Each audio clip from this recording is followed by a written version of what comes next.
हमारे नेता अशोक गहलोत जी, पूर्व मुख्यमंत्री राजस्थान, छत्तीसगढ़ के पूर्व मुख्यमंत्री भूपेश बघेल साहब, जयराम रमेश जी, बिहार के अध्यक्ष राजेश राम जी, सीएलपी लीडर शाकिल खान साहब, अखिलेश जी और सारे नेतागण, और आज ये सभागार में आए हैं यहाँ के सारे पत्रकारों ने, मीडिया वालों ने।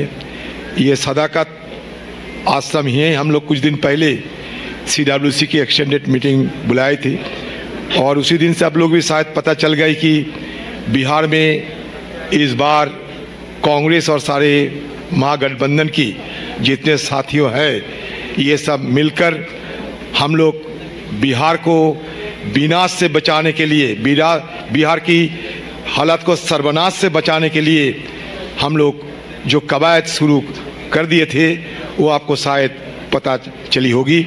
आज उसी के नतीजे ही यहाँ 20 साल विनाश काल ये सारे मैनिफेस्टो आप लोगों के सामने हम लोग लाए हैं। जयराम रमेश जी इसका विस्तार से और स्पष्टीकरण करेंगे।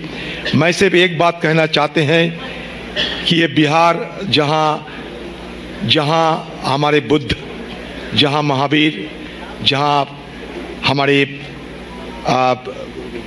हमारे सारे पुण्य भूमि के हैसियत से दिखा जाते हैं, गुरु गोविंद सिंह जी और सारे ये साधु संत और सूफियों की पुण्य भूमि है ये बिहार। इस बिहार की हालत आप खुद देख लीजिए। आज हिंदुस्तान में 1% की सूबे की हैसियत से बिहार को जाना जाता, लेकिन ऐसा नहीं होना चाहिए था। बिहार में कुछ चीज़ों की कमी नहीं है, सिर्फ कमी है ये सरकार चलाने की और लोगों की सेवा में बिहार की सारे संसाधनों की सही ढंग से उपयोग करने की कमियां है। और चुनाव आते ही आम लोगों को गुमराह करने के लिए तरह तरह की रेवड़ियाँ बांटने की सारे योजना बनाए जाते हैं।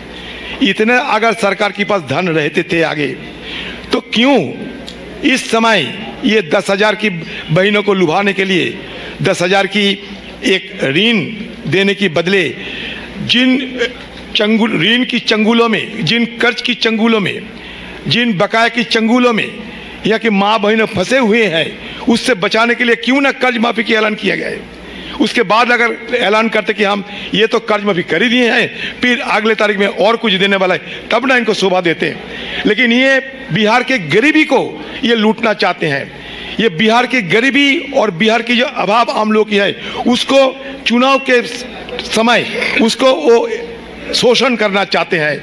Poverty and penury is being exploited by this government, और कुछ नहीं तो ये जो पिटारा खोले गए हैं, ये जो रेवड़ी के जो पिटारा खुले गए हैं, इसका समय आप देख लीजिए।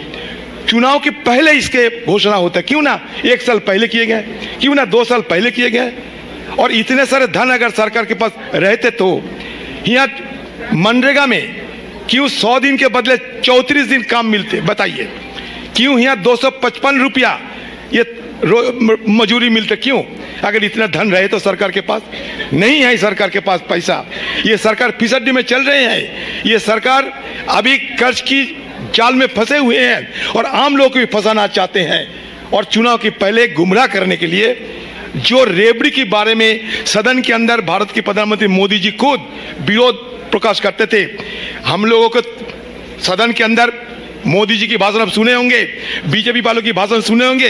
ये रेवड़ी कल्चर को देश से खत्म करना चाहिए, ये नारा था जिस पार्टी को, जिस सरकार को। वो बिहार में आके ये रेवड़ी क्यों बंटने की कोशिश कर रहे हैं? क्योंकि वो जानते हैं कि इस बार उनकी बिहार की विनाश करने की चलते इस बार आम लोग इन लोग को सजा देंगे।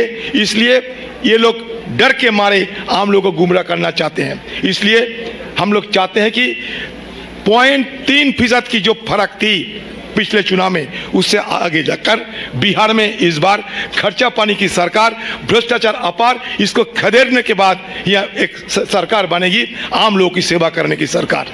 नमस्कार।